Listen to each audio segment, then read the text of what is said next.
Everyone, कैसे हो आप सब। मैं हूं आपकी मामिला क्रांति और आज मैं आप सभी के लिए लेकर के आई हूं स्थिर विद्युत विभव तथा धारिता का थर्ड लेक्चर, जिसमें आज हम पढ़ने वाले हैं विद्युत स्थितिज ऊर्जा और बाह्य क्षेत्र में स्थितिज ऊर्जा के बारे में। तो बहुत ही आसान और मजेदार टॉपिक है, पर उसके साथ साथ थोड़ा सा कॉम्प्लेक्स टॉपिक भी हम पढ़ेंगे। तो बिल्कुल शुरू से लेकर के ध्यान से आखिर तक के आप लोगों को क्लास को पूरी देखना है।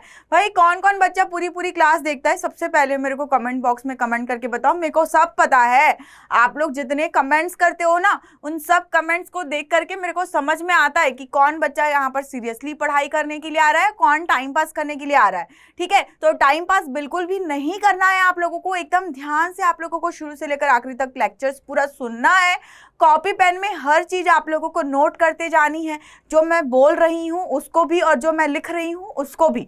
ठीक है, तो हर बार आप लोगों को नोट्स बनाना है, प्रॉपर्ली नोट्स फॉलो करना है और तभी आप लोगों का क्या होगा, बार बार लिख करके प्रैक्टिस होगा। और लिख करके प्रैक्टिस करने वाला इंसान ही जो है 90+% जो है वो स्कोर करता है। सिंपल सा रीजन है 90 से ऊपर % लाने का, कि आप लिख करके लगातार प्रैक्टिस करते रहो। और जब आप लोग क्लास देखते हो, अगर सेम टॉपिक को अगर आप दोबारा देख रहे हो, पहली बार देख रहे हो, जितनी बार देख रहे हो, हर बार आप लोगों को क्या करना है, लिख करके प्रैक्टिस करना है। इवन अगर आप खुद से सेल्फ स्टडी भी कर रहे हो तब भी आप लोगों को क्या करना है, लिख करके ही प्रैक्टिस करते जाना है। चलो भाई फटाफट जो बच्चे आ गए हैं जल्दी से इस वीडियो को लाइक कर दो, सारे दोस्तों को इस क्लास के लिंक शेयर कर दो, अपने टेलीग्राम ग्रुप में शेयर कर दो, अपने व्हाट्सएप ग्रुप में शेयर कर दो। अगर आपने शेयर कर दिया है तो जल्दी से मेरे को कमेंट्स करके कंफर्म कर दो भाई, कंफर्म कर दो जल्दी से।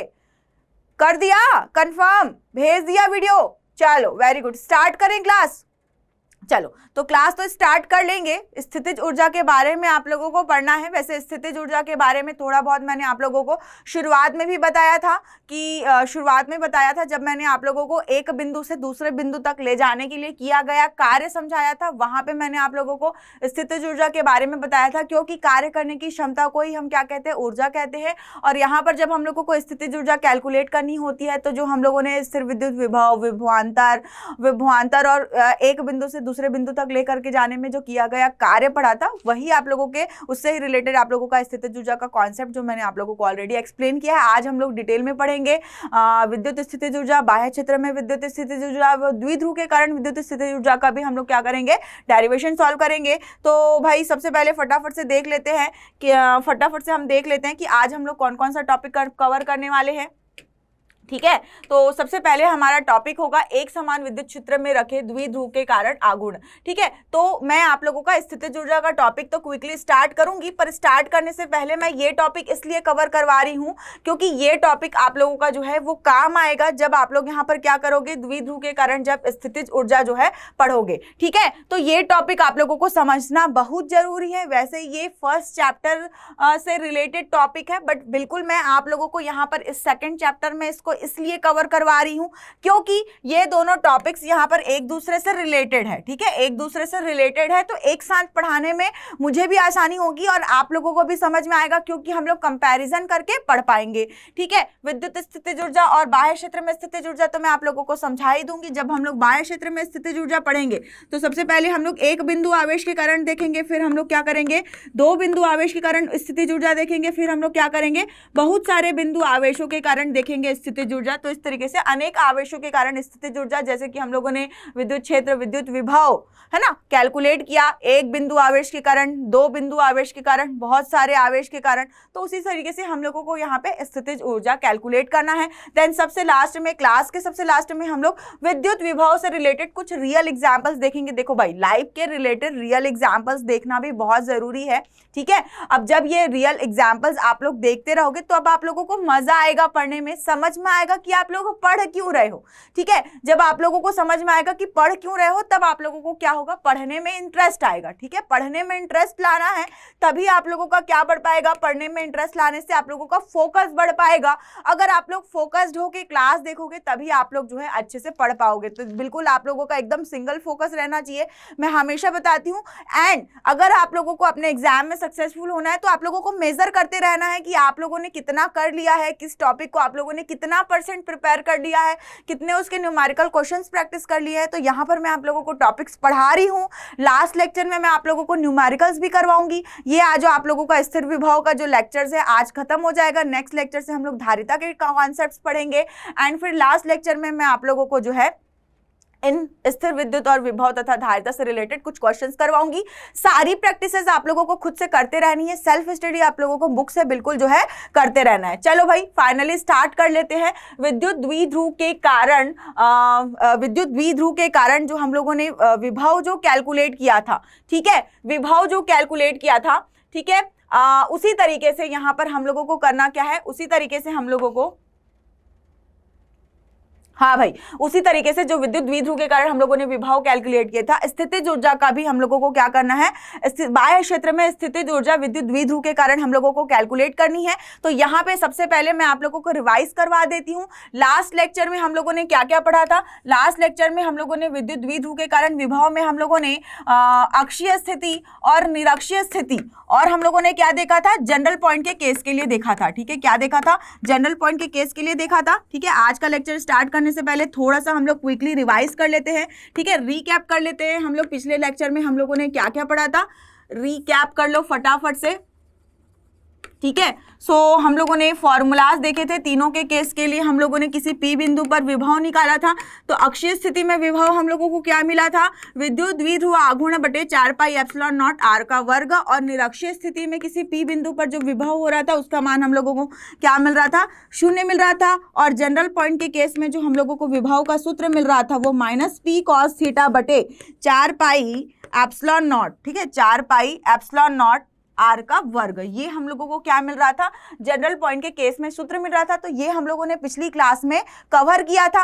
आज की क्लास में हम लोग क्या पढ़ेंगे, एक समान विद्युत क्षेत्र में रखे विद्युत द्विध्रुव पर आघूर्ण पढ़ेंगे। देखो ये हम लोगों ने द्विध्रुव पर विभव पढ़ा था, साथ ही साथ यहाँ पर मैं साथ ही साथ अक्षीय और निरक्षीय स्थिति के लिए विद्युत क्षेत्र का भी सूत्र लिख सब देती हूँ। बार बार इसलिए लिखती हूँ ताकि आप लोगों को रिवाइज होता रहे, ठीक है। किसी भी बिंदु पर विद्युत क्षेत्र पर किसी भी बिंदु पर विद्युत द्विध्रुव के कारण जो विभव का हम लोगों को सूत्र मिल रहा था ये था 4 पाई एप्सिलॉन नॉट आर का क्यूब मिल रहा था, ठीक है। ये अक्षीय स्थिति के केस में। निरक्षीय स्थिति के केस में यहाँ पे विभव तो 0 था पर हमारा विद्युत क्षेत्र जो है वो क्या रहेगा, उपस्थित रहेगा। ये मिल रहा था P बटे 4 पाई एप्सिलॉन नॉट, ये आर क्यूब मिल रहा था। और यहाँ पर आप लोगों ने जनरल पॉइंट का भी केस देखा होगा, वहां पर आप लोगों को जो है सूत्र मिलता है, सेम यही लगता है आप लोगों का, क्या, P बटे 4 पाई एप्सिलॉन नॉट आर का क्यूब होगा। यहाँ पे जैसे यहाँ पर आर का वर्ग है, पर यहाँ पर जैसे कॉस थीटा है ना, तो वहां पे क्या होता है, वर्गमूल 3 कॉस थीटा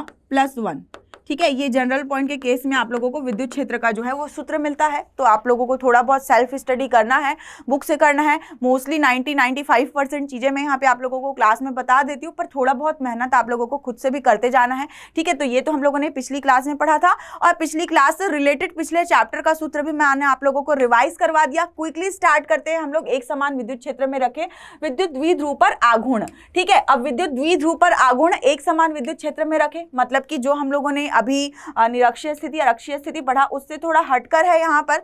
तो ये क्या है भाई, ये विद्युत द्विध्रुव पर आघूर्ण क्या है, ये क्या है, तो इसको हम लोग समझते हैं। ये थोड़ा नया कॉन्सेप्ट है। देखो अभी हम लोगों ने क्या रखा था, इस तरीके से हम लोग द्विध्रुव ले रहे थे समान परिमाण के, जो इस तरीके से रखा हुआ था, ठीक है। और ये जो है वो किस पर रखा हुआ था, एक्स अक्ष पर रखा हुआ था, ठीक है। कहाँ पर रखा हुआ था, एक्स अक्ष पर रखा हुआ था। अब इनके कारण क्या होगा उत्पन्न, इनके कारण विद्युत क्षेत्र उत्पन्न होगा। मान लो कि कोई एक समान विद्युत क्षेत्र में हम लोग क्या करते हैं, इस तरीके से किसी द्विध्रुव आघूर्ण को रखते हैं। तो जब इस तरीके से हम लोग एक्स अक्ष में रखते हैं, ठीक है, तो यहां पर जो है इन द्विध्रुव आघूर्ण पर जो है, इन द्विध्रुव आघूर्ण पर मतलब कि ये एक समान विद्युत क्षेत्र में रखा हुआ है इस तरीके से अक्षीय स्थिति पर। तो यहाँ पर जो है कोई भी आघूर्ण जो है, यहाँ पर कोई भी बल आघूर्ण, ये जो है द्विध्रुव पर आघूर्ण मतलब कि बल आघूर्ण की बात कर रहा है। तो यहाँ पर जो है कोई भी बल आघूर्ण क्रिएट नहीं होगा, मतलब कि यहाँ पर कोई भी बल आघूर्ण उत्पन्न नहीं होगा।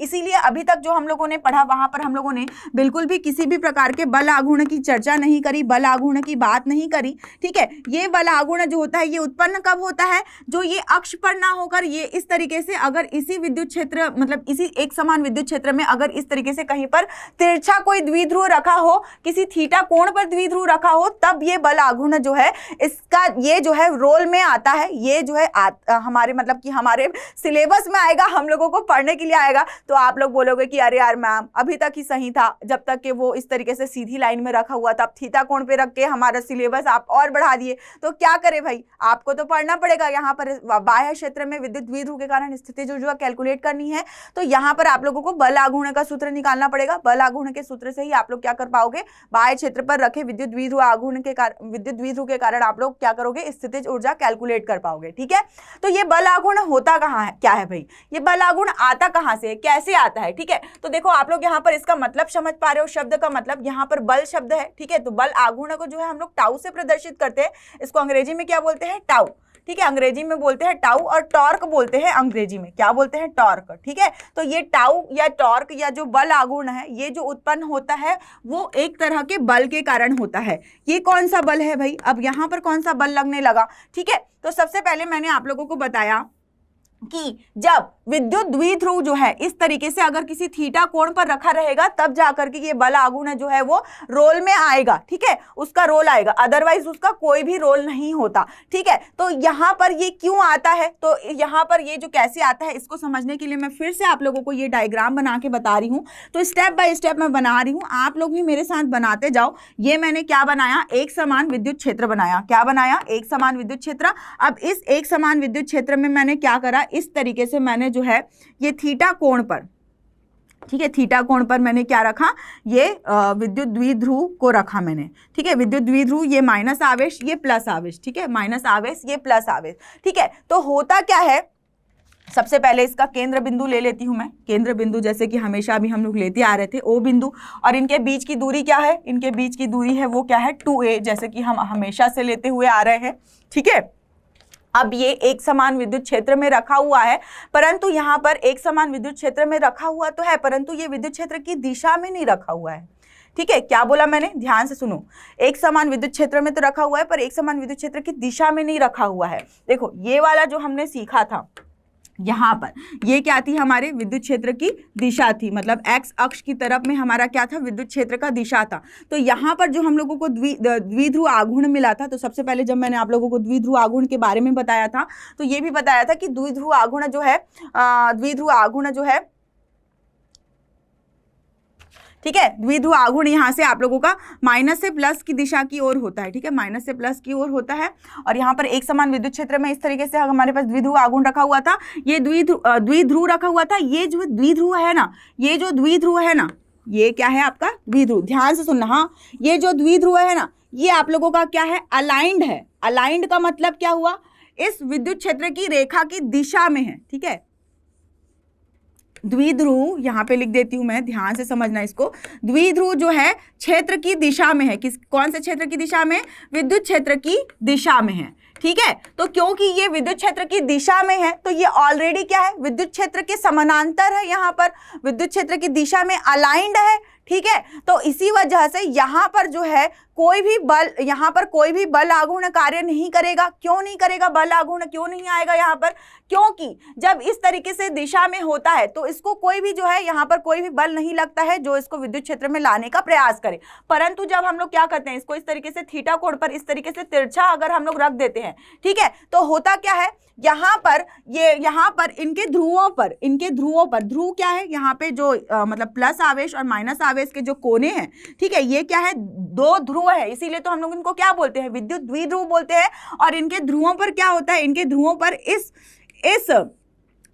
आवेश के कारण, इस आवेश के कारण और इस विद्युत क्षेत्र के कारण जो है एक तरह का बल कार्य करने लगता है। तो बल बराबर विद्युत आवेश के केस में हम लोगों ने पढ़ा था क्या, आवेश गुणा विद्युत क्षेत्र। क्या पढ़ा था, आवेश गुणा विद्युत क्षेत्र। तो जब ये कॉन्सेप्ट हम लोगों ने पढ़ा था F बराबर QE, तो वहां पर हम लोगों ने ये भी देखा था कि जो विद्युत क्षेत्र होता है वो क्या होता है, स्थिर विद्युत बल की दिशा में होना चाहिए। तो यहाँ पर क्या था कि ये जो विद्युत क्षेत्र था वो इस द्विध्रुव के कारण जो हमारा स्थिर विद्युत बल था उनकी दिशा में था। ठीक है, उनकी दिशा में था, तो इसीलिए वहां पर कोई भी बल कार्य नहीं कर रहा था उनको दिशा में लाने के लिए। पर यहाँ पर क्या है, तिरछा है, इस तरीके से इंक्लाइंड है, तो होगा क्या, ये जो किनारे हैं, ये जो विद्युत द्विध्रुव के जो किनारे हैं, ध्रुव हैं, जो क्या है, जो ध्रुव है, तो इन ध्रुवों पर एक तरह का बल कार्य करेगा। इस बल का कार्य क्या होगा, इस बल का कार्य क्या होगा, ये बल जो है इन आवेशों को क्या करेगा, इस विद्युत क्षेत्र की दिशा में लाने का प्रयास करेगा। क्या करेगा, यहाँ पे इन आवेशों को जो है विद्युत क्षेत्र की दिशा में लाने का प्रयास करेगा, जो कि अभी नहीं है। तो यहाँ पे हो क्या रहा है, आवेशों को, मतलब इस विद्युत द्विध्रुव को इन ध्रुवों को क्या कर रहा है, इन ध्रुवों को विद्युत क्षेत्र की दिशा में जो लाने का प्रयास हो रहा है, यही यहाँ पे जो है वो बल कहला रहा है। और इस बल का जो नाम दिया जाता है वो क्या नाम दिया जाता है, प्रत्यानयन बल। तो आप लोगों ने प्रत्यानयन बल जो है 11th क्लास में भी पढ़ा होगा कि जहां पर भी क्या करते हैं, अलाइंड करने का प्रयास किया जाता है, ठीक है, तो वो प्रयासरत बल ही क्या कहलाता है, प्रत्यानयन बल कहलाता है। और इस प्रत्यानयन बल के कारण हम लोगों को यहाँ पर एक नई भौतिक राशि मिलती है, बल आघूर्ण। क्या मिलती है यहाँ पे, बल आघूर्ण, जिसको हम लोग क्या करते हैं, टाउ से प्रदर्शित करते हैं, जिसको अंग्रेजी में टॉर्क बोलते हैं। और ये बल आघूर्ण की मदद से ही हम लोग क्या करते हैं, बाह्य क्षेत्र में द्विध्रुव के कारण स्थितिज ऊर्जा कैलकुलेट कर लेते हैं, ठीक है। तो स्थितिज ऊर्जा कैलकुलेट करने के लिए उसके बारे में तो बाद में पढ़ेंगे, पर पहले हम लोगों को जो अगला टॉपिक हमारा स्थितिज ऊर्जा पढ़ना है, उसके लिए जो चाहिए रिक्वायर्ड चीज है उसको हम लोग जल्दी से यहाँ पर क्विकली समझ लेते हैं। बहुत छोटा सा है, स्मॉल, फटाफट से मैं बता देती हूँ। मेन जो थ्योरी समझाना था वो मैंने आप लोगों को समझा दिया है, ठीक है।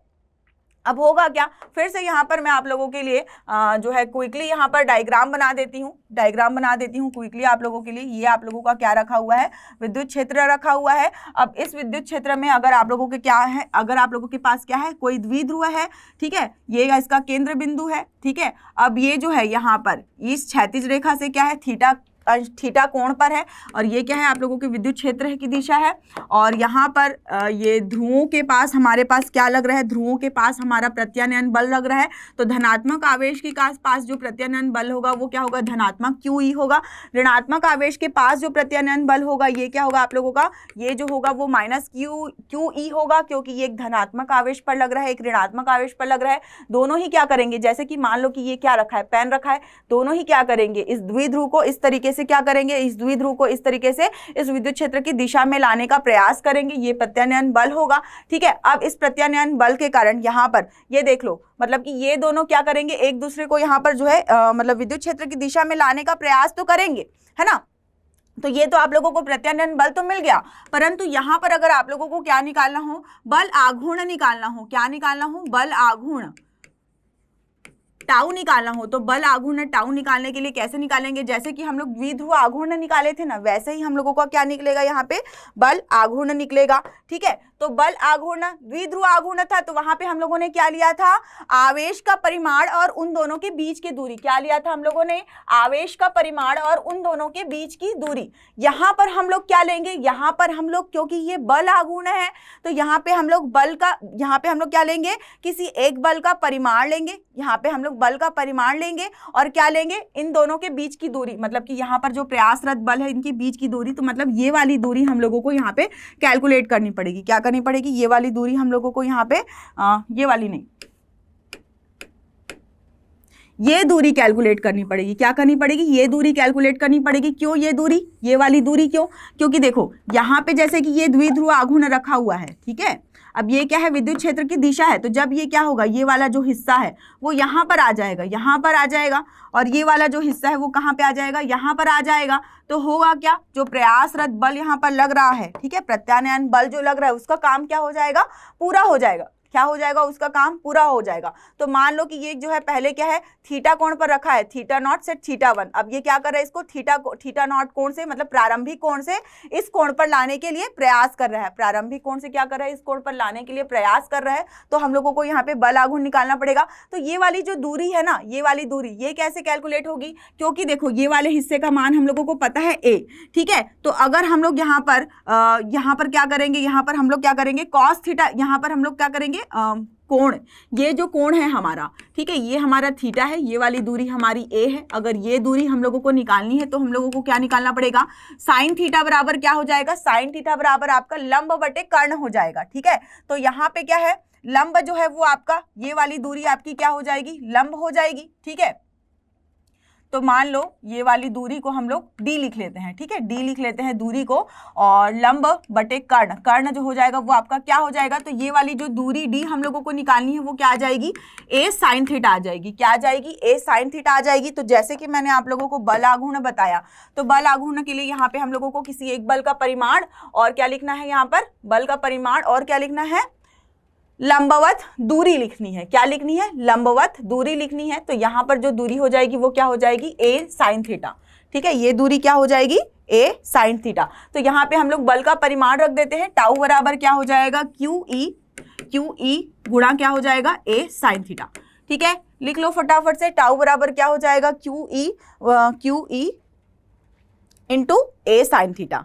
ठीक है, अब अगर हम लोगों को क्या करना, ये हम लोगों का क्या है, धनात्मक आवेश के लिए निकल गया।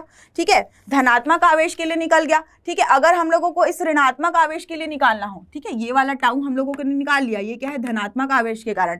अगर हम लोगों को ऋणात्मक आवेश के कारण निकालना हुआ तो यहाँ पर हम लोग क्या करेंगे, ये हम लोग लिख लेते हैं धनात्मक आवेश के कारण। ऋणात्मक आवेश के कारण भी यही हो जाएगा, क्योंकि हम लोगों को यहाँ पे सिर्फ और सिर्फ क्या लेना है, बल का परिमाण लेना है। ठीक है, और यहाँ से जो ये वाली दूरी हो जाएगी, ये वाली दूरी भी आप लोगों की क्या हो जाएगी, ए साइन थीटा ही हो जाएगी। ठीक है, सेम वैसी ही दूरी आप लोगों को कैलकुलेट करना है, क्योंकि एकांतर कोण से ये वाला कोण आपका थीटा हो जाएगा, और जैसे हम लोगों ने पहले दूरी निकाला सेम वैसे ही आप लोगों का यहाँ पे क्या निकल जाएगा, दूरी निकल जाएगा, ये क्या हो जाएगा, ए साइन थीटा। ठीक है, अब ये धनात्मक और ऋणात्मक तभी तो जाकर कि यहाँ पर टोटल इस द्विध्रुव के कारण हम लोगों को कुल बल आघूर्ण निकल पाएगा। तो यहाँ पे नेट बल आघूर्ण मतलब कुल बल आघूर्ण जो होगा वो इस धनात्मक आवेश के कारण बल आघूर्ण और इस ऋणात्मक आवेश के बल आघूर्ण को जब हम लोग जोड़ेंगे तब हम लोगों को मिलेगा। तो ये क्या है हमारा, Q E A sine theta plus Q E A sine theta. ठीक है, अब हम लोगों को इनको जोड़ने से क्या मिल जाएगा, हम लोगों को यहां पर ये मिल जाएगा, कुल बल आघूर्ण बराबर 2QA ई साइन थीटा। ठीक है, अब ये वाला हिस्सा तो मैंने ऑलरेडी आप लोगों को बता दिया है, द्विध्रुव आघूर्ण तो आप लोगों ने पढ़ा ही है। ये वाला हिस्सा और कुछ नहीं बल्कि आप लोगों का क्या है, ये वाला हिस्सा आप लोगों का द्विध्रुव आघूर्ण ही है। तो इसको हम लोग क्या लिख सकते हैं, PE साइन थीटा। क्या लिख सकते हैं हम लोग, PE साइन थीटा लिख सकते हैं। ठीक है, अब यहाँ पर ये दोनों जो है, ये दोनों हमारी जो बल हमारा जो द्विध्रुव आघूर्ण और जो विद्युत क्षेत्र है, दोनों ही क्या है, हमारी सदिश राशियां हैं। इसका मतलब यहाँ पे क्या होगा, टाउ बराबर ये हो जाएगा P क्रॉस E। ये P क्रॉस E कैसे हुआ, क्योंकि आप लोगों ने यहाँ पर मतलब आप लोगों ने पढ़ा होगा, जब भी साइन थीटा आता है तो वहाँ पर क्या होता है, दो सदिश राशियों का क्रॉस प्रोडक्ट होता है। जब भी साइन थीटा आता है तो दो सदिश राशियों का क्रॉस प्रोडक्ट होता है। ठीक है, तो वही क्रॉस प्रोडक्ट हम लोगों ने यहाँ पर कर दिया। तो ये हम लोगों को क्या मिल गया, ये हम लोगों को मिल गया जो एक समान विद्युत क्षेत्र में है ना, एक समान विद्युत क्षेत्र में रखे द्विध्रुव के कारण जो हम लोगों को बल आघूर्ण का सूत्र है वो क्या मिल गया, टाउ बराबर P क्रॉस E। ठीक है, या फिर क्या लिख सकते हैं हम लोग इसको, टाउ बराबर PE साइन थीटा। ये अदिश रूप में है, ये सदिश रूप में है। ठीक है, यही चीज हम लोगों को काम आएगा। ठीक है, तो जो चीज जिस चीज की हम लोगों को जरूरत थी वो हम लोगों ने पढ़ लिया। यहाँ पर जल्दी से हम लोग अब विद्युत स्थितिज ऊर्जा के कॉन्सेप्ट को भी समझ लेते हैं। ठीक है, क्या समझ लेते हैं, विद्युत स्थितिज ऊर्जा बहुत ईजी है, बहुत आसान है, इसमें कुछ भी नहीं रखा है। जैसे कि हम लोगों ने क्या पढ़ा था, इस तरीके से मतलब शुरुआत से हम लोग पढ़ते आ रहे हैं। विभवांतर का कॉन्सेप्ट याद कर लो। विभवांतर का जब कॉन्सेप्ट आप लोगों ने पढ़ा था, विभवांतर का कॉन्सेप्ट आप लोगों ने पढ़ा था, तो क्या पढ़ा था, इस A बिंदु से इस B बिंदु तक के किसी बिंदु आवेश को ले जाने के लिए जो किया गया कार्य है। ठीक है, अगर आप लोगों का आवेश जो है वो एकांक आवेश है तो यहाँ पे किया गया कार्य ही क्या होता है, विद्युत विभव के बराबर होता है, या दोनों बिंदुओं के विभवांतर के बराबर होता है। ठीक है, दोनों बिंदुओं के विभवांतर के बराबर होता है, या फिर इनके बीच के विभव के बराबर होता है। इसका मतलब क्या हो रहा था कि इस बिंदु पर विभव इसका VA और इस बिंदु पर इसका विभव VB, तो इनके बीच का जो विभवांतर है VA माइनस VB बराबर क्या होगा, V होगा, और इनके बीच का जो किया गया कार्य है वो क्या होगा, विद्युत विभव के बराबर ही होगा। अगर इस Q आवेश का कोई परिमाण है, तो क्या हो गया, W बराबर आप लोगों का क्या मिल रहा था, QV मिल रहा था। क्या मिल रहा था, W बराबर QE। और यहाँ पर अगर विभवांतर के रूप में अगर हम लोग लिख रहे थे तो A से B तक के ले जाने के लिए जो किया गया कार्य है वो क्या हो रहा था, VA माइनस VB हो रहा था। ठीक है, तो जैसे कि यहाँ पर इस प्लेट का जो विभव VA है, ठीक है, इस प्लेट का विभव क्या है, VB है, ठीक है, यहाँ पर, ठीक है, तो इस वजह से यहाँ पर इनकी स्थितिज ऊर्जा भी होगी। क्यों ऊर्जा स्थितिज होगी, क्योंकि यहाँ पर आवेश को हम लोगों ने क्या कर दिया है, आवेश को इन दोनों प्लेटों में हम लोगों ने संचित करके रखा है, सुरक्षित करके रखा है। ठीक है, तो क्योंकि हम लोगों ने यहाँ पर आवेश को सुरक्षित करके रखा है, इसलिए क्या होगा, यहाँ पर इस बिंदु पर इसकी जो है, इस बिंदु पर इसकी जो है क्या होगी, इस बिंदु पर कुछ ना कुछ ऊर्जा होगी। क्या होगी, कुछ ना कुछ ऊर्जा होगी। तो यहाँ पर इस ए बिंदु पर जो ऊर्जा है उसको हम लोग क्या करते हैं, UA से प्रदर्शित करते हैं, और यहाँ पर इस बी बिंदु पर जो ऊर्जा है उसको हम लोग क्या करते हैं, UB से प्रदर्शित करते हैं। ठीक है, तो यही आप लोगों की क्या कहला रही है, यहाँ पे विद्युत स्थितिज ऊर्जा कहला रही है। ठीक है, और जो कार्य करने की क्षमता है, कार्य करने की जो क्षमता है वही आप लोगों की क्या कहलाती है, ऊर्जा कहलाती है। मतलब कि जो हम लोग क्या करते हैं, कार्य का कैलकुलेशन करते हैं, वही काम आता है हम लोगों को कब, ऊर्जा का कैलकुलेशन करने के लिए। ठीक है, तो यहाँ पर जो आप लोगों ने ये कार्य निकाला है, ठीक है, कार्य निकाला है, यही क्या होगी, यही आप लोगों की स्थितिज ऊर्जा होगी। और इस ए से बी बिंदु तक के लिए अगर हम लोग इस तरीके से कार्य लिखे, ठीक है, तो ये आप लोगों का क्या हो जाएगा, UA माइनस UB बराबर QVA माइनस VB। यही आप लोगों की क्या है, जो किया गया कार्य है वही आप लोगों की स्थितिज ऊर्जा है। इसका मतलब कुछ नया नहीं पढ़ना है हम लोगों को, कार्य कैलकुलेट करना हम लोग ऑलरेडी सीख चुके हैं। कार्य कैलकुलेट करेंगे तो यहाँ पे हम लोगों को स्थितिज ऊर्जा भी मिल जाएगी। बस हाँ, मतलब कि थोड़े कॉन्सेप्ट को और मतलब हम लोगों को एक्सप्लेनेशन को यहाँ पर देखना है कि कैसे होगा, क्या होगा, लिख लिख के प्रैक्टिस करनी है आप लोगों को। तो ये तो हो गई आप लोगों की स्थितिज ऊर्जा। बस इतना ही है आप लोगों का विद्युत स्थितिज ऊर्जा में। अब हम लोग आगे देखेंगे, क्या देखेंगे, बाह्य क्षेत्र में क्या देखेंगे हम लोग, बाह्य क्षेत्र में स्थितिज ऊर्जा देखेंगे। देन हम लोग देखेंगे द्विध्रुव के कारण बाह्य क्षेत्र में स्थितिज ऊर्जा। ठीक है, तो 1 बाय 1 देख लेते हैं। सबसे पहले तो ये डेफिनेशन नोट कर लो, बिंदु आवेशों से मिलकर बने किसी निकाय की विद्युत स्थितिज ऊर्जा उसके द्वारा किए गए कार्य के बराबर होता है। ठीक है, कार्य के बराबर होता है, मतलब कि हम लोगों को स्थितिज ऊर्जा जो हम पढ़ रहे हैं तो कार्य का जो कैलकुलेशन किए हैं वही हम लोगों को करना है। जैसे कि अगर हम लोग क्या करें, उन आवेशों को अनंत से ला करके किसी निकाय को बनाने में किया जा रहा है। ठीक है, मतलब कि कार्य जैसे कि अब अनंत से ला करके, मतलब कि जो बिंदु आवेश के लिए मैंने पढ़ाया था ना कि इस प्लस क्यू आवेश के विद्युत क्षेत्र में कहीं अनंत से हम लोग लेकर के आ रहे थे, इससे P दूरी पर लेकर के, सॉरी इससे R दूरी पर किसी P बिंदु पर हम लोग क्या कर रहे थे, यहाँ पर आवेश को लाने के लिए कार्य कर रहे थे। अब जैसे कि मैं मान लो कि इसके लिए मैं बढ़िया सा एग्जाम्पल दे देती हूँ। अब आप लोगों में से बहुत सारे बच्चों का मन तो पढ़ाई लिखाई में लगता नहीं। जो सीरियस बच्चे होते हैं वो सीरियसली कमेंट करते हैं और सीरियसली क्लास में पढ़ाई करते हैं, फालतू का टाइम पास नहीं करते, फालतू की बकवास नहीं करते। कौन बकवास करता है कौन नहीं करता है मैं सबको जानती हूँ। ठीक है, अब होगा क्या, जो मान लो कि सीरियसली पढ़ाई कर रहा है वो तो क्लासरूम में आकर के चुपचाप पढ़ाई करेगा, और जो फालतू की बकवास कर रहा है उनको क्या करूंगी मैं, कान पकड़ के, बिल्कुल कान खींच के क्या करूंगी, उनका जो भी फालतू बातें कर रहे हैं, इधर उधर घूम रहे हैं, उनको क्या करूंगी, क्लासरूम में लेकर के आऊंगी, बैठाऊंगी। मतलब कि उनको अनंत से मैं क्लासरूम तक लाने के लिए क्या करूंगी, कुछ ना कुछ मेहनत करूंगी। वही मेरा क्या कहलाएगा, कार्य कहलाएगा। और वही यहाँ पर इस केस में, ठीक है, मान लो कि वो बदमाश बच्चे ही हमारे क्या है, विद्युत आवेश है, तो उन विद्युत आवेशों को मैं अनंत से लेकर के कहाँ लेकर के आ रही हूँ, क्लासरूम में, अपने प्रभाव क्षेत्र में लेकर के आ रही हूँ, जहाँ पर मैं टीचिंग कर रही हूँ। और वहां पर लाने तक के लिए जो मेरे को कार्य करना पड़ा, ठीक है ना, कार्य करना पड़ा, तो उस कार्य का कैलकुलेशन ही जो है वो क्या है, विद्युत स्थितिज ऊर्जा के बराबर होगा। ठीक है, वही क्या होगा, विद्युत स्थितिज ऊर्जा के बराबर होगा। ठीक, सभी को क्लियर है ना, सभी को क्लियर है। अब हम लोगों को क्या पढ़ना है, बाह्य क्षेत्र में स्थितिज ऊर्जा। क्या पढ़ना है, बाह्य क्षेत्र में स्थितिज ऊर्जा। बाह्य क्षेत्र का मतलब क्या हो गया कि मान लो कि अगर आप लोगों के पास कोई एक समान विद्युत क्षेत्र है, जिसके लिए अभी हम लोगों ने क्या देखा, जिसके लिए अभी हम लोगों ने टॉर्क का फॉर्मूला देखा। ठीक है, तो इसी क्षेत्र के लिए अगर हम लोगों को स्थितिज ऊर्जा कैलकुलेट करना हुआ हो, जैसे कि स्थितिज ऊर्जा कैलकुलेट करना हुआ तो कैसे कैलकुलेट करेंगे। ठीक है, तो इसका कैलकुलेशन अभी हम लोग सीखेंगे। जैसे कि हम लोग कार्य का कैलकुलेशन कर रहे थे, W बराबर QE, है ना, QV, ठीक है। तो कोई सिंगल एक आवेश है तो उसके लिए हम लोगों के लिए स्थितिज ऊर्जा जो कैलकुलेट करना हुआ तो वो तो सेम ऐसे ही कैलकुलेट करना होगा, वो तो किसी एक बिंदु आवेश के कारण हुआ, ठीक है। किसके कारण? एक बिंदु आवेश। जैसे कि यहाँ पर मान लो कि ये क्या है, एक कोई सिंगल बिंदु आवेश है। मान लो कि क्या है, दो बिंदु आवेश है, एक आप लोगों के पास क्या है Q1 और एक क्या है Q2।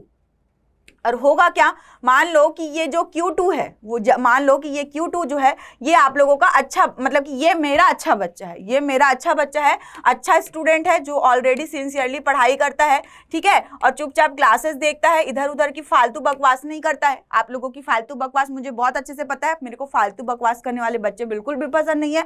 अगर आप चाहते हो कि आप मेरे फेवरेट बच्चे बनो, ठीक है, तो बिल्कुल आप इस अच्छे बच्चे की तरह क्लास में चुपचाप ध्यान से पढ़ा करो, पढ़ाई किया करो, लिख लिख करके प्रैक्टिस किया करो, ठीक है। ये टाइम बहुत इंपॉर्टेंट है, बहुत ज्यादा काम आएगा आप लोगों को, ठीक है। सो इस तरीके से अगर मान लो कि दो आवेश रहे तो होगा क्या कि ये एक आवेश तो यहाँ पर पहले से था, ये एक आवेश यहाँ पर क्या था, इस क्लासरूम में, मेरे क्लासरूम में पहले से था। इस Q1 आवेश को मैंने क्या किया है, अनंत से लेकर के इस क्लासरूम तक के क्या करा है, लेकर के आया है, ठीक है। तो इसके लिए अगर मेरे को यहाँ पर स्थितिज ऊर्जा कैलकुलेट करनी पड़ेगी तो उसके लिए हम लोग क्या करेंगे, Q2 आवेश तो पहले से था, Q1 आवेश को अनंत से, ठीक है, अनंत से Q1 के पोजीशन, मतलब जिस पोजीशन में अभी ये है उस पोजीशन तक लाने में जो किया गया कार्य है वो कैलकुलेट करेंगे तो हम लोगों को यहाँ पर दो बिंदु आवेशों के कारण स्थितिज ऊर्जा ज्ञात हो जाएगी। ये आपका सेकंड होगा पार्ट। अब थर्ड पार्ट कौन सा होगा, थर्ड पार्ट वो होगा कि जब यहाँ पर मान लो कि एक दो से ज्यादा आवेश है, ठीक है, दो से ज्यादा आवेश, तो Q1 Q2 और Q3, तो मिनिमम हम लोग तीन बिंदु आवेश ही लेंगे, ठीक है। मिनिमम हम लोग क्या लेंगे, तीन बिंदु आवेश ही लेंगे, क्योंकि बहुत ज्यादा बिंदु आवेश लेंगे तो उसके लिए बहुत ज्यादा कैलकुलेशन हो जाएगा। यहाँ पे आप लोगों को कॉन्सेप्ट को हमको समझाना है सिंपली, ठीक है। तो इस तरीके से जब बहुत सारे आवेश होंगे तो इनके लिए हम लोगों को क्या करना पड़ेगा, स्थितिज ऊर्जा कैलकुलेट करनी पड़ेगी। तो ये कैलकुलेशंस हम देखेंगे। चलो फटाफट से हम देख लेते हैं। सबसे पहले क्या देख लेते हैं, एक बिंदु आवेश की स्थितिज ऊर्जा देख लेते हैं। क्या देख लेते हैं, एक बिंदु आवेश के कारण स्थितिज ऊर्जा। तो ये बहुत ज्यादा सिंपल है, मैंने ऑलरेडी आप लोगों को बता दिया है। एक बिंदु आवेश के कारण हम लोगों ने किया गया कार्य ऑलरेडी देख लिया है ना। विभव और आवेश के परिमाण के गुणनफल के बराबर होता है। कोई भी एक अकेला आवेश है, ठीक है, उसको हम लोग क्या करते हैं, अनंत से किसी बिंदु तक अगर लेकर के आते हैं, मान लो कि हम कहाँ तक लाते हैं, P बिंदु तक के लेकर के आते हैं, तो उसको लाने में क्या किया जाता है, कार्य किया जाता है। तो ये कार्य ही क्या कहलाती है, स्थितिज ऊर्जा कहलाती है। तो यहाँ पर जो स्थितिज ऊर्जा होती है इस किए गए कार्य के ही बराबर होती है। बिल्कुल वही लिखा है, सिंपली वही लिखा है। तो अगर हमको इसको कैलकुलेट करना हुआ तो हमको क्या करना पड़ता है, आवेश का परिमाण और उस बिंदु पर विभव, मतलब किस बिंदु पर विभव, P बिंदु पर विभव, अगर इनका हम गुणनफल कर दे तो हम लोगों को एक बिंदु आवेश के कारण स्थितिज ऊर्जा ज्ञात हो जाएगी। एज सिंपल, बहुत ज्यादा सिंपल है, ठीक है, बहुत ज्यादा सिंपल है। हाँ, अब जब हम दो बिंदु आवेश के कारण जब स्थितिज ऊर्जा पढ़ते हैं तो यहाँ पे मैंने क्या बताया था कि हमारे पास दो बिंदु आवेश है Q1 और Q2, ठीक है। ये जो है एक दूसरे से कितनी दूरी पर है, r दूरी पर है। अगर मान लो कि इनके बीच में परावैद्युतांक रखा हो, ठीक है, वैसे तो परावैद्युतांक के बारे में मैं आप लोगों को डिटेल में नेक्स्ट लेक्चर में पढ़ाऊंगी। फिलहाल के लिए आप इसको थ्योरी में देख लो, समझने की कोशिश मत करो, क्योंकि नेक्स्ट लेक्चर में जब मैं आप लोगों को परावैद्युतांक समझाऊंगी तो अच्छे से समझ में आ जाएगा, ठीक है। तो बस इतना समझ जाओ कि मान लो कि दो बिंदु आवेश एक Q1 और Q2 एक दूसरे से r दूरी पर है, ठीक है। तो इनकी हम लोगों को अगर क्या ज्ञात करनी है, विद्युत स्थितिज ऊर्जा, मतलब कि अगर हम लोगों को U ज्ञात करना है, ठीक है, तो उसके लिए क्या होगा कि आवेश Q2, ठीक है, तो जैसे कि यहां पर क्या लिया है, जो आवेश Q2 है वो कहीं अनंत पर है। Q1 जो है आप लोगों के मतलब कि चित्र के अनुसार, यहां पर जो मैंने आप लोगों को इसके पहले का चित्र बना के बताया था ना, ये वाला, ठीक है। तो यहाँ पे मैंने क्या किया था, यहाँ पर Q1 को मूल जगह में लिया था। तो मान लो कि आवेश Q2 जो है, आवेश Q2, सॉरी, यहाँ पे जो है मैंने Q2 को अपने जगह में लिया था, अच्छा स्टूडेंट, वहां पर थ्योरी में Q1 को अच्छा स्टूडेंट ले लिया है। तो चलो, बदमाश बच्चे भी अब अच्छे स्टूडेंट बन रहे हैं, इसका मतलब कोई बात नहीं, मैं इस थ्योरी के अकॉर्डिंग यहाँ पे डायग्राम बना के बता देती हूँ, ठीक है। तो यहाँ पर मान लो कि क्या है आप लोगों का Q2 जो है यहाँ पर कहीं पर अनंत पे है आवेश, और Q1 जो है, मान लो कि मेरे क्लासरूम में एक अच्छा बच्चा बैठा हुआ है। अब मान लो कि मेरे को क्या करना पड़ेगा, इस Q2 आवेश को इस Q1 आवेश से r दूरी पर लेकर के आना है। ठीक है, r दूरी में लेके आने के बाद यहाँ पर स्थितिज ऊर्जा हम लोगों को ज्ञात करनी है। तो ये हम लोगों को कार्य कैलकुलेट करने से मिलेगा। तो इसके लिए हम लोगों को कैसे कैलकुलेट करना होगा, इसके लिए हम लोग जो इस Q2 को यहाँ पर इसके मूल मतलब कि इस मूल आवेश के मतलब कि इस Q1 आवेश से r दूरी पर जब लेकर के आते हैं, तो जो हम लोगों को यहाँ पे कार्य करना पड़ता है ना, r दूरी पर लेकर के आने के लिए जो हम लोगों को कार्य कैलकुलेट करना पड़ता है, इस कार्य के कैलकुलेशन से हम लोगों को स्थितिज ऊर्जा प्राप्त हो जाता है। सिंपल है, उसके लिए आप लोगों को सूत्र क्या लगाना है, आवेश Q2 का परिमाण। ठीक है, मतलब कि जिस बिंदु आवेश को हम लोग अनंत से लेकर के आ रहे हैं उसका हम लोगों को क्या लेना है, परिमाण लेना है, Q2 का परिमाण। ठीक है, और जिस आवेश को क्या कर रहे हैं, जिस आवेश को हम लोग अनंत से लेकर के आ रहे हैं, कहां पर ला रहे हैं, इस Q1 से r दूरी पर ला रहे हैं। क्या कर रहे हैं, इस Q1 से r दूरी पर ला रहे हैं। तो हम लोगों को कार्य किसका ज्ञात करना पड़ेगा, इस Q1 से जो r दूरी पर हम लोग लेकर के आ रहे हैं वो कार्य हम लोगों को यहाँ पे कैलकुलेट करना पड़ेगा। ठीक है, तो इनका गुणनफल जो है हम लोगों को क्या दे देगा, दो बिंदु आवेशों के कारण हम लोगों को यहाँ पर स्थितिज ऊर्जा प्राप्त हो जाएगी। ठीक है, ये थ्योरी तो हम लोगों ने देख लिया। इसके लिए मैं जल्दी से आप लोगों को क्या बता देती हूँ, डेरिवेशन बता देती हूँ। जैसे कि यहाँ पर क्या लिखा हुआ है, U लिखा हुआ है, तो यहाँ पे हमारे पास क्या है, यहाँ पर Q1 आवेश हमारे पास पहले से लगा है, ये हमारा मूल आवेश है। ठीक है, ये क्या है, हमारा मूल आवेश है। हम लोग क्या कर रहे हैं, यहाँ किसी अनंत से किसी Q आवेश को इस Q1 से r दूरी पर लेकर के आ रहे हैं। ठीक है, तो ये हम लोग लेकर के आए, तो यहाँ पर जो हम लोगों को कार्य करना पड़ा। ठीक है, तो इन दोनों के लिए हम लोगों को स्थितिज ऊर्जा निकालनी है। तो यहाँ पे हम लोगों को इस Q2 आवेश का परिमाण लेना है, और इसके लिए जो हम लोगों ने कार्य किया इसका कार्य हम लोगों को लिखना है। तो कार्य कैसे लिखेंगे, कार्य बराबर हम लोगों का क्या हो जाएगा, Q इंटू V। कार्य बराबर हमारा क्या होता है, Q इंटू V। तो यहाँ पर हम लोग अगर यहाँ पे लिखेंगे Q इंटू V लिखेंगे, तो यहाँ पे हम लोगों को विभव लिखना पड़ेगा। किसके लिए, विभव लिखना पड़ेगा। किसके लिए लिखेंगे हम लोग, यहाँ पर विभव लिखेंगे, इस Q2 आवेश के लिए विभव लिखेंगे। किसके लिए लिखेंगे, इस Q2 आवेश के लिए विभव लिखेंगे। ठीक है, तो ये विभव यहाँ पर क्या होगा, यहाँ पर जो विभव है वो विभव क्या होगा, ये विभव आप लोगों को लिखना पड़ेगा 1/4 पाई एप्सिलॉन नॉट Q1/r। ठीक है, Q1/r। ये विभव हम लोगों को किसका लिखना है, इसका लिखना है। इसका विभव हम लोग क्यों लिख रहे हैं, क्योंकि हम लोग इन दोनों को क्या कर रहे हैं, r दूरी पर पास में लेकर के आ रहे हैं, Q1 से r दूरी पर लेकर के आ रहे हैं। ठीक है, तो इसके लिए जो किया गया कार्य हम लोग लिखेंगे, तो उसके लिए हम लोग जो विभव लिखेंगे वहां पर हम लोग Q1/r लिखेंगे। ठीक है, तो यहाँ पर मैं ये मान रख देती हूँ, तो ये क्या हो जाएगा आप लोगों का, क्या हो जाएगा, ये Q2 और ये हो जाएगा आप लोगों का 1/4 पाई एप्सिलॉन नॉट Q1/r। ठीक है, अब अगर इसको मैं मिक्स करके लिख दूं तो ये क्या हो जाएगा, Q1 Q2/4 pi epsilon not और r। ठीक है, ये आप लोगों का क्या आ गया, स्थितिज ऊर्जा आ गई इन दो बिंदु आवेशों के कारण स्थितिज ऊर्जा। ठीक है, अब क्योंकि कार्य का मात्रक भी क्या होता है, जूल होता है, इसलिए हम लोग स्थितिज ऊर्जा का मात्रक भी यहाँ पर क्या लिखते हैं, जूल लिखते हैं। ये दो बिंदु आवेशों के कारण बाह्य क्षेत्र में स्थितिज ऊर्जा हम लोगों को ज्ञात हो गई। ठीक है, तो एक बिंदु आवेश के कारण तो क्या हुआ था, QV था, दो बिंदु आवेश के कारण Q1 Q2/4 pi epsilon not r। ठीक है, अब हम लोग देखते हैं क्या, तीन बिंदु आवेशों के कारण। तो तीन बिंदु आवेशों के कारण मतलब कि अनेक आवेशों के निकाय के कारण, मतलब दो से अधिक अगर आवेश रहा, ठीक है, तो दो से अधिक आवेश के कारण बने निकाय के कारण स्थितिज ऊर्जा अगर हम लोगों को ज्ञात करनी है, तो उसके लिए हम लोग क्या करेंगे, जितने भी जोड़े हैं उनके अलग अलग स्थितिज ऊर्जा ज्ञात कर लेंगे। कैसे, जैसे कि अभी हम लोगों ने Q1 और Q2 का ज्ञात किया है ना, तो Q1 और Q2 का ज्ञात किया। मान लो कि यहाँ पर तीसरा आवेश क्या है, Q3 है। ठीक है, तो हम लोग क्या करेंगे, दो दो जोड़े के लिए हम लोग ज्ञात करेंगे और उन सब का क्या कर देंगे, योग कर देंगे, जोड़ देंगे। ठीक है, तो जैसे कि अगर हम लोग तीन आवेश के निकाय के कारण यहाँ पर निकालते हैं स्थितिज ऊर्जा, तो कुल स्थितिज ऊर्जा क्या होगी कि इनके दो दो के जोड़े के कारण जो निकाले हैं उसको हम लोग क्या करेंगे, जोड़ देंगे। तो जैसे कि यहाँ पर मैं क्या करूंगी, इसके कारण 1 और 2 के कारण अगर निकालूंगी तो ये 1 2 हो जाएगा, और 2 और क्या निकालूंगी, 2 और 3 के कारण निकालूंगी स्थितिज ऊर्जा, तो ये क्या हो जाएगा, 2 और 3 हो जाएगा। ठीक है, तो इनके बीच की दूरी मैं r12 और यहाँ पे क्या ले लूंगी, r23 ले लूंगी, r23, ठीक है। और हम लोगों को इनके बीच और क्या निकालना पड़ेगा, तीसरा जोड़ा हमारा क्या बनेगा, 1 और 3 का बनेगा तीसरा जोड़ा। तो यहाँ पे क्या हो जाएगा, r13 या r31, जो लिखना चाहो आप लिख सकते हो। इसकी बीच की दूरी हम लोग क्या लिख लेंगे, r31 लिख लेंगे। तो इस तरीके से इन तीनों को हम लोग जोड़ देंगे, 1 2 प्लस 2 3 प्लस 3 1 को जोड़ देंगे तो हम लोगों को यहाँ पर 3 आवेशों के कारण स्थितिज ऊर्जा मिल जाएगी। और इसी से अगर n संख्या में अगर रहे तो हम लोगों को उनके सारे के सबके 2-2 के जोड़े बनाने पड़ेंगे, तो वो बहुत कॉम्प्लिकेटेड हो जाता है, सिर्फ इतना ही समझना है। तो ये कैसे कैलकुलेट करेंगे, तो बिल्कुल मैं आप लोगों को यहाँ पे डायग्राम से समझा देती हूँ। जैसे कि मान लो कि ये हमारा क्या है, Q1 आवेश, ये Q2 आवेश, और ये मान लो आप लोगों का क्या है, Q3 आवेश है। इनके बीच की दूरी हम लोग क्या ले लेंगे, ये r12, ये r23 और ये क्या है, r31, ठीक है।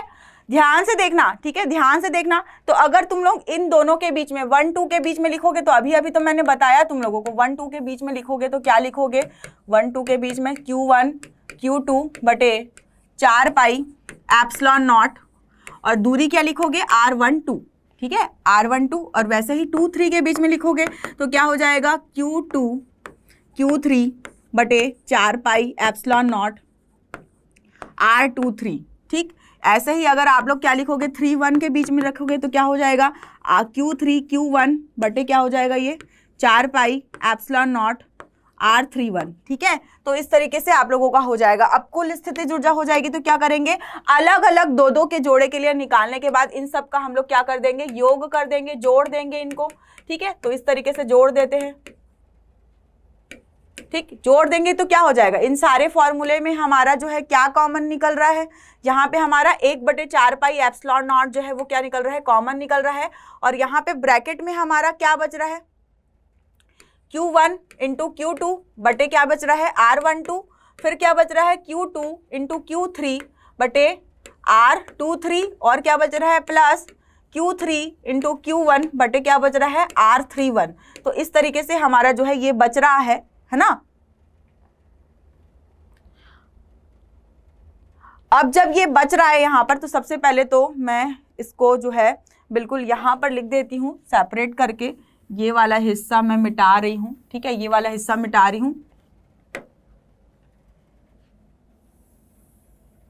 यहाँ पे थोड़ा जगह बना लेते हैं। ये 3 1 मैं आप लोगों का यहाँ पर लिख देती हूँ, Q3 Q1 बटे 4 पाई एप्सिलॉन नॉट r31, ठीक है। थोड़ा स्पेस मेंटेन कर लेते हैं यहाँ पर। ये क्या हो जाएगा हमारा, यहाँ पर ये वाला हिस्सा ये खींच दिया मैंने लाइन, ठीक है। ये वाला हिस्सा जो मैंने लिखा है इसको मैं एक बार फिर से लिख देती हूँ ताकि आप लोगों को क्लैरिटी अच्छे से रहे, कोई भी कंफ्यूजन ना रहे। ये हो जाएगा Q1 Q2 बटे r12 प्लस क्या हो जाएगा, Q2 Q3 बटे r23 प्लस Q3 Q1 बटे r31, ठीक है। ये हो गया। अब हमको क्या करना है, अब इनको हम लोग समेशन करके लिखेंगे, जैसे आवेशों के निकाय के कारण विद्युत विभव देखे थे हम लोग, है ना। तो समेशन करके लिखेंगे, पर यहाँ पे हम लोगों के पास 2 भौतिक राशि मतलब कि 2 आवेश है ना, 2 आवेश है, तो हमारे को यहाँ पे 2 बार समेशन लगाना पड़ेगा। तो ये कैसे हो जाएगा, ध्यान से देखना, 1/4 पाई एप्सिलॉन नॉट, ठीक है। अगर परावैद्युतांक है तो कैपिटल K आएगा। परावैद्युतांक क्या होता है ये हम लोग नेक्स्ट क्लास में पढ़ेंगे, तो उसको बस समझ लो, ठीक है। यहाँ पे समेशन 2 कैसे लगाऊंगी, ठीक है, क्योंकि यहाँ पे 2 आवेश हैं, ठीक है। तो एक तो सबसे पहले क्या हो जाएगा, यहाँ पे एक जो समेशन लगेगा वो लगेगा आप लोगों का क्या, I बराबर 1 से लेकर के n तक के, दूसरा लगेगा J बराबर 2 से लेकर के n तक के, ठीक है। अब यहाँ पे ये जो है एक होगा क्या QI और एक होगा क्या QJ बटे क्या हो जाएगा RIJ, ठीक है, RIJ। अब ये समेशन कैसे लगा है तो इसको ध्यान से समझना। जैसे कि यहाँ पे Q1 है, Q2 है, Q3 है, स्टार्टिंग में Q1 है, Q2 है, Q3 है, ठीक है। तो ये जो स्टार्टिंग में हम लोगों ने QI लिखा है, तो यहाँ पे I में क्या होगा, 1 से लेकर के n तक के जा रहा है। कहाँ से जा रहा है, 1 से लेकर के n तक के जा रहा है। फिर अगला वाला जो है नेक्स्ट वाला यहाँ पे क्या है Q2, Q3 और Q1, Q2, Q3 और Q1, ठीक है। तो क्योंकि मतलब हम लोगों को सबको दो दो के जोड़े लेने हैं, तो यहाँ पर हमारा शुरू कहाँ से हुआ, 2 से शुरू हुआ, तो ये कहाँ से जाएगा आप लोगों का 2 से लेकर के n तक जाएगा। और यहाँ पे जो दूरी है R12, R23, R31, ठीक है, तो ये जो 1 2 3 है तो वो क्या है I बराबर 1 2 3। तो जब जब यहाँ पर आवेश 1 रहेगा तो ये वाला हिस्सा स्टार्टिंग का 1, ये 2, ये 2, ये 3, ये 3, ये वाला हिस्सा सेकेंड वाला ये 2, तो यहाँ पे ये वाला हिस्सा भी 2 और ये वाला हिस्सा 3, तो यहाँ पे ये वाला हिस्सा 3 और ये वाला हिस्सा 1, तो ये वाला हिस्सा 1। तो इसको हम लोग ने क्या लिखा है, QJ इधर ऊपर लिखा है और यहाँ पे R1J यहाँ पे नीचे में लिखा है। तो इस तरीके से हम लोगों ने स्थितिज ऊर्जा जो है अनेक आवेशों के कारण विद्युत स्थितिज ऊर्जा का एक समराइज्ड समेशन के फॉर्म में यहाँ पर सूत्र निकाल लिया है। बिल्कुल इसको नोट कर लो, बिल्कुल बॉक्स बना लो, ठीक है। चलो, तो ये क्या निकल गया आप लोगों का, बाह्य क्षेत्र में स्थितिज ऊर्जा हम लोग अनेक बिंदु आवेशों के कारण देख लिए। तो हम लोगों ने क्या क्या देखा, हम लोगों ने सबसे पहले एक बिंदु आवेश के कारण देखा, फिर हमने क्या देखा, दो आवेशों के कारण देखा, फिर हमने क्या देखा, अनेक आवेशों की स्थितिज ऊर्जा देखी, ठीक है। अब हम लोगों को क्या देखना है, बाह्य क्षेत्र में द्विध्रुव के कारण स्थितिज ऊर्जा देखनी है, ठीक है। तो सबसे पहले हम लोगों ने बल आघूर्ण कैलकुलेट करा था, बल आघूर्ण कैलकुलेट किया था, टाउ बराबर PE क्रॉस E बराबर क्या कैलकुलेट किया था, PE साइन थीटा, ठीक है। अब जैसे कि अगर हम लोगों को यहाँ पे स्थितिज ऊर्जा निकालनी है, द्विध्रुव की स्थितिज ऊर्जा निकालनी है बाह्य क्षेत्र में, मतलब एक्चुअली में आप लोगों को करना क्या है, कार्य कैलकुलेट करना है। करना क्या है आप लोगों को, कार्य कैलकुलेट करना है। तो कार्य कैलकुलेट करने के लिए हम लोगों को क्या चाहिए होता है, बल गुणा विस्थापन चाहिए होता है, ठीक है, बल गुणा विस्थापन चाहिए होता है। तो इस तरीके से हम लोगों को यहाँ पर स्थिर विद्युत विभव के केस में हम लोगों को कार्य कैलकुलेट होता है। पर यहाँ पर जब हम लोगों को इस स्थितिज ऊर्जा के लिए, मतलब इस विद्युत द्विध्रुव के लिए जब स्थितिज ऊर्जा निकालनी है, तो इस विद्युत द्विध्रुव के लिए हमारे पास बल ना होकर के क्या है, बल आघूर्ण है, ठीक है। तो यहाँ पर जो किया गया कार्य होता है वो क्या होता है, यहाँ पे टाउ होता है, और यहाँ पे जो डिस्प्लेसमेंट हो रहा है वो क्या हो रहा है, कोणीय विस्थापन हो रहा है। जैसे कि मैंने आप लोगों को चित्र बना के बताया था कि एक समान विद्युत क्षेत्र में क्या रखा हुआ था, एक समान विद्युत क्षेत्र में एक द्विध्रुव जो रखा हुआ था इस तरीके से थीटा कोण पर रखा हुआ था। यहाँ पे क्या कर रहे थे ये लोग, प्रत्यानयन बल लगा रहे थे, विद्युत क्षेत्र में आने की दिशा में प्रयास कर रहे थे। तो यहाँ पे ध्रुवों पर जो प्रत्यानयन बल था वो धनात्मक आवेश पर क्या था, धन QE, तो यहाँ पे ऋणात्मक आवेश पर क्या था, माइनस QE। इस तरीके से ये क्या कर रहा था, प्रत्यानयन बल लगा रहा था। तो यहाँ पे जो विस्थापन हो रहा था, ये विस्थापन कैसा हो रहा था, कोणीय विस्थापन हो रहा था, ठीक है। तो यहाँ पर जो कोणीय विस्थापन हो रहा है, इस कोणीय विस्थापन को हम लोग क्या लिखेंगे, डी थीटा लिखेंगे, ठीक है, डी थीटा लिखेंगे। तो यहाँ पर जो दूरी जो हम लेते हैं कार्य जब हम लोगों को कैलकुलेट करना होता है, तो यहाँ पर हम लोग दूरी की जगह में हम लोग क्या करेंगे, मतलब हम लोगों का रेखीय विस्थापन की जगह हम लोग यहाँ पर कोणीय विस्थापन लेंगे, ठीक है। कोणीय विस्थापन ले लिए और यहाँ पे हम लोगों ने बल की जगह बल आघूर्ण लिया, और ये जो बल आघूर्ण है ये क्या रहेगा आप लोगों का, थीटा के फॉर्म में रहेगा। मतलब जैसे कि f ऑफ x लिखते हो ना, मतलब कि f ऑफ x मतलब कि x का फलन है, ठीक है, संबंध और फलन आप लोग बहुत पढ़ते हो, ठीक है, f ऑफ x लिखते हो तो x का फलन है। तो वैसे ही यहाँ पर ये जो टाउ है वो क्या है, थीटा का फलन है। और यहाँ पर जो कोणीय विस्थापन होता है, तो जैसे कि मान लो कि प्रारंभिक कोण जो है वो क्या है, प्रारंभिक कोण थीटा नॉट है, और बल आघूर्ण लगा करके ये मान लो कि थीटा 1 तक के क्या हो रहा है, विस्थापन कर रहा है। तो इसका रेंज क्या हो जाएगा, थीटा नॉट से लेकर के थीटा 1 तक का हो जाएगा, ठीक है। अब ये जब किया गया कार्य हम लोग कैलकुलेट कर लेंगे तो हम लोगों को क्या निकल जाएगी, यही हमारी क्या हो जाएगी, द्विध्रुव की हमारी स्थितिज ऊर्जा हो जाएगी। क्या हो जाएगी, यही हमारी द्विध्रुव की स्थितिज ऊर्जा हो जाएगी। और ये स्थितिज ऊर्जा भी क्योंकि यहाँ पर हमारा कोणीय विस्थापन हो रहा है तो थीटा के फॉर्म में होगा।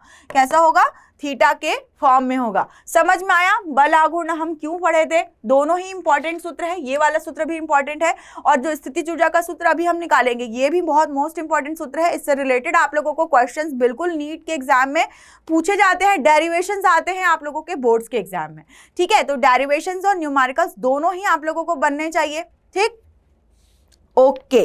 तो भाई अब हम लोगों को नेक्स्ट क्या करना है, हम लोगों को यहाँ पे क्या मिल गया कि जो हम लोगों की बाह्य क्षेत्र में द्विध्रुव के कारण जो हमारी स्थितिज ऊर्जा है, ठीक है, वो हम लोगों की इस तरीके से लिख सकते हैं हम लोग।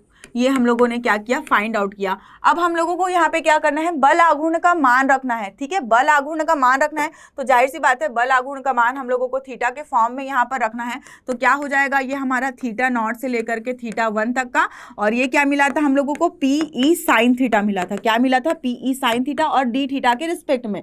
तो यहाँ पर जो ये द्विध्रुव आघूर्ण और विद्युत क्षेत्र का क्या होगा, कुछ आंकिक मान होगा। तो इनको हम लोग क्या कर लेंगे, इनको हम लोग यहाँ पर क्या कर सकते हैं, समाकलन के चिन्ह से यहाँ पर बाहर ला सकते हैं। तो ये क्या हो जाएगा, PE, और यहाँ पर समाकलन किसका हो जाएगा, D थीटा के रिस्पेक्ट में हो जाएगा, साइन थीटा का समाकलन थीटा नॉट से लेकर के थीटा 1 के रेंज में। ठीक है, साइन थीटा का इंटीग्रेशन क्या होता है भाई, साइन थीटा का समाकलन क्या होता है,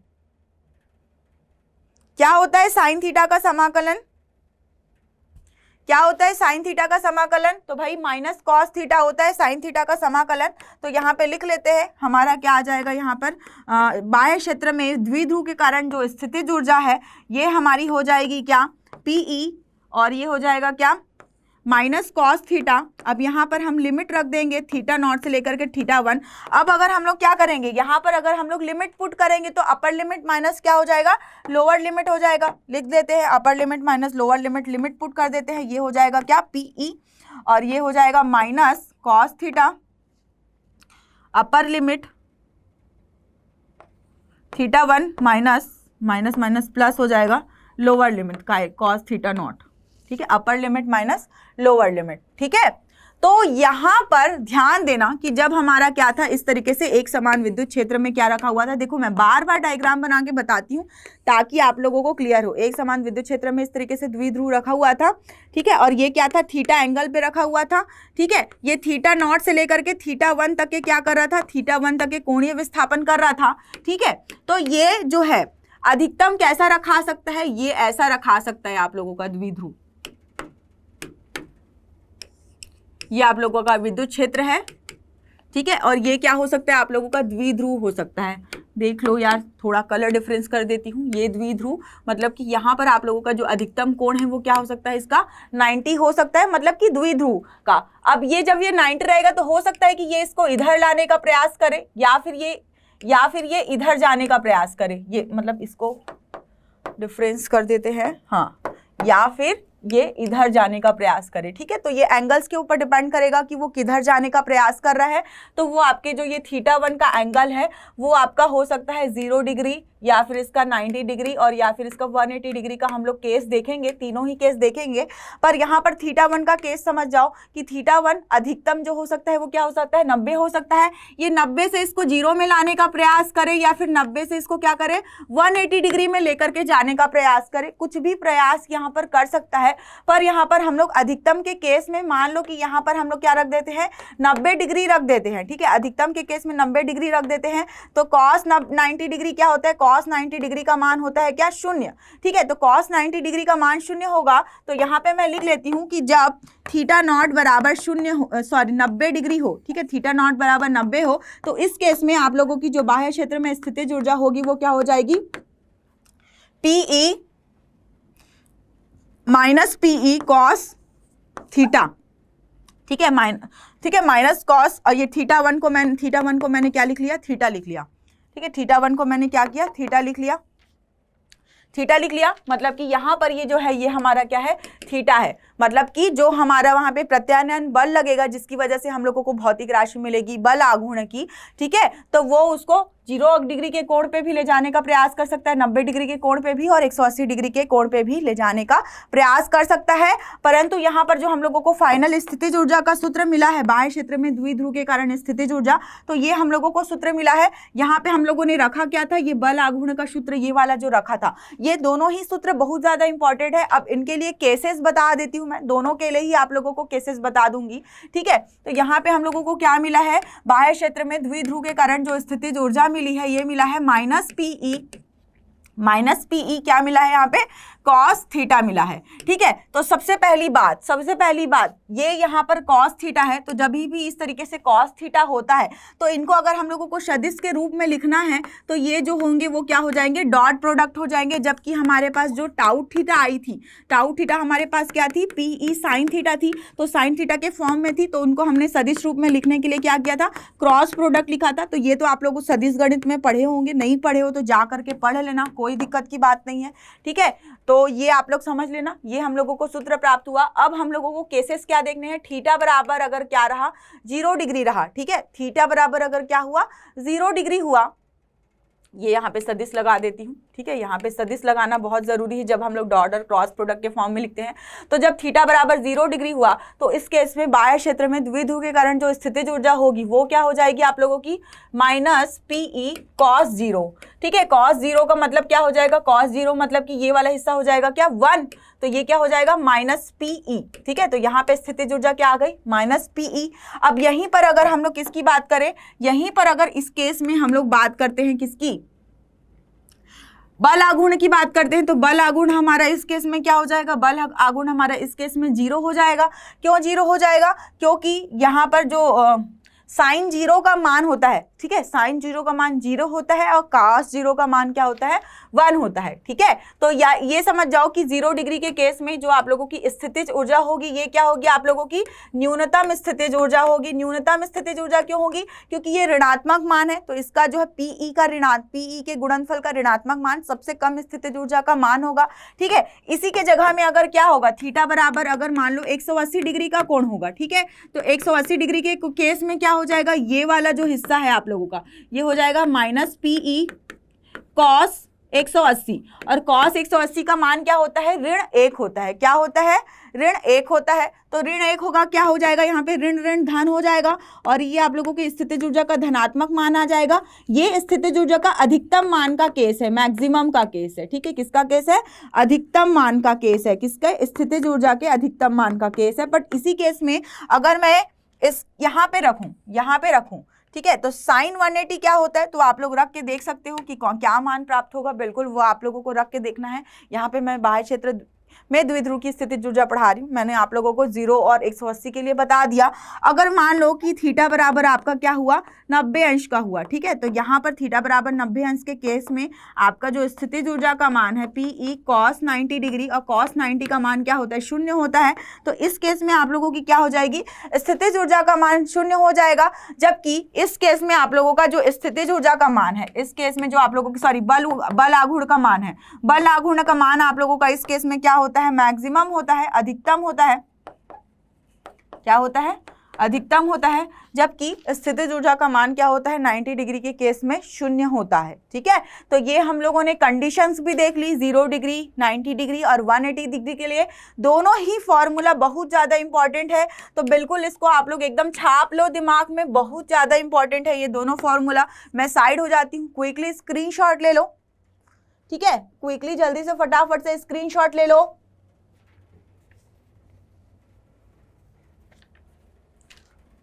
तो भाई आज की क्लास में हम लोगों ने बहुत सारे टॉपिक्स कवर किए। हम लोगों ने स्थितिज ऊर्जा के बारे में पढ़ा। ठीक है, क्या क्या पढ़ा हम लोग देख लेते हैं, फटाफट से क्विकली रिवाइज कर लेते हैं यहाँ पर।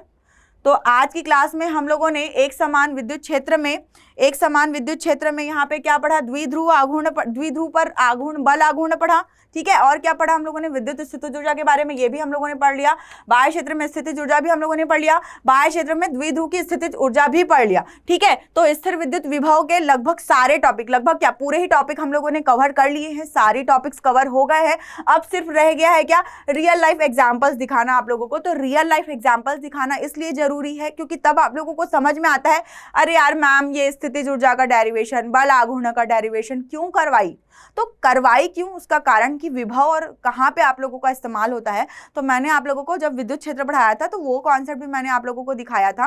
बिल्कुल, अब विभव के केस में भी मैं दिखाऊंगी, पर उसको देखने से पहले जल्दी से एक बार फटाफट से सारा रिविजन कर लो, है ना। द्विध्रुव के कारण विभव, ये हम लोगों ने लास्ट लेक्चर में पढ़ा था। आवेशों के निकाय के कारण विभव, समविभव पृष्ठ, और द्विध्रुव के कारण विभव। उसके पहले हम लोगों ने बिंदु बिंदु आवेश के कारण विभव और विभवांतर और स्थिर विद्युत विभव के बारे में पढ़ा था। बहुत छोटा सा तो मतलब बहुत बड़ा चैप्टर नहीं है, सारे टॉपिक्स हम लोगों ने क्विकली कवर कर लिए हैं। और उसके बाद एक समान विद्युत क्षेत्र में हम लोग विद्युत आघूर्ण के कारण बल आघूर्ण यहाँ पे पढ़े हैं, तो ये भी हम लोगों ने कवर कर लिया। उसके बाद हम लोगों ने क्या पढ़ा, स्थितिज ऊर्जा के बारे में पढ़ा, ठीक है, विद्युत स्थितिज ऊर्जा के बारे में। विद्युत स्थितिज ऊर्जा के बारे में पढ़ने के बाद बाह्य क्षेत्र में स्थितिज ऊर्जा हम लोगों ने देखा। तो बाह्य क्षेत्र में स्थितिज ऊर्जा के केस में हम लोगों ने 2-3 केसेस देखे। एक तो हम लोगों ने एक बिंदु आवेश के कारण, फिर हम लोगों ने क्या देखा, 2 बिंदु आवेश के कारण देखा, फिर हमने क्या देखा, 3 बिंदु आवेश के कारण या फिर अनेक आवेशों के निकाय के कारण हम लोगों ने स्थितिज ऊर्जा देखा, जिसमें हम लोगों ने 3 आवेश लेकर के कैलकुलेशन किया। ये सारी चीजें पढ़ने के बाद हम लोगों ने क्या देखी, बाह्य क्षेत्र में द्विध्रुव की स्थितिज ऊर्जा देखी। बहुत इंपॉर्टेंट है, जिसके लिए हम लोगों ने बल आघूर्ण का कॉन्सेप्ट पढ़ा था, ये हम लोगों ने इस्तेमाल किया।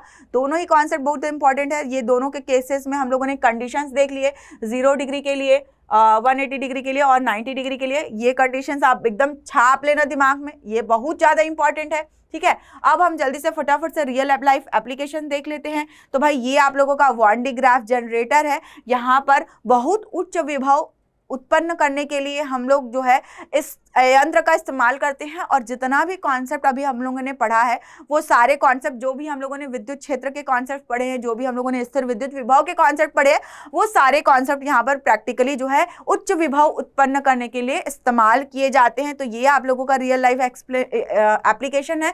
उसके अलावा जो यहाँ पे ये जो है जीरोक्स कॉपी जो आप लोग करवाते हो, photo copy, same as it is आप लोगों को एग्जाम्पल मैंने जब विद्युत क्षेत्र का पढ़ाया था, सेम वही एग्जाम्पल दिया था मैंने आप लोगों को। विभव में भी सेम यही एप्लीकेशंस है।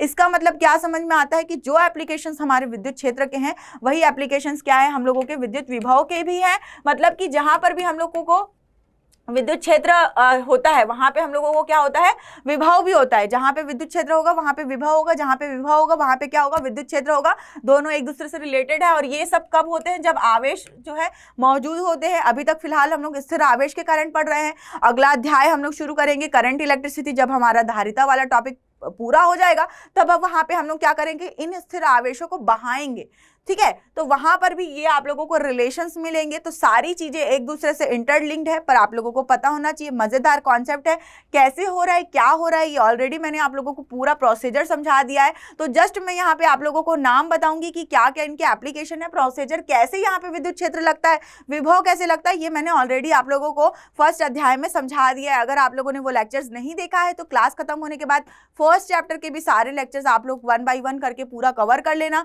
इसी तरीके से लेजर प्रिंटर, यहाँ पे भी प्रिंटिंग हो रही है। यहाँ पे बिल्कुल विद्युत ये जो है आवेशित हो रहे हैं, ठीक है, आवेशित हो रहे हैं। आवेशित होने के कारण यहाँ पे क्या हो रहा है, विद्युत क्षेत्र उत्पन्न हो रहा है, विद्युत क्षेत्र उत्पन्न हो रहा है। और क्या हो रहा है, विद्युत विभव उत्पन्न है। और ये सारे एप्लीकेशन है विद्युत क्षेत्र और विद्युत विभव के, सारे अलग अलग प्रकार के प्रिंटर्स। और ये आप लोगों को क्या है, कारखानों में उपयोग किए जाने वाले ये फिल्टर्स है। इनको क्या बोलते हैं, स्मोक प्रेसिपिटेटर, यानी कि इलेक्ट्रोस्टैटिक एयर क्लीनिंग।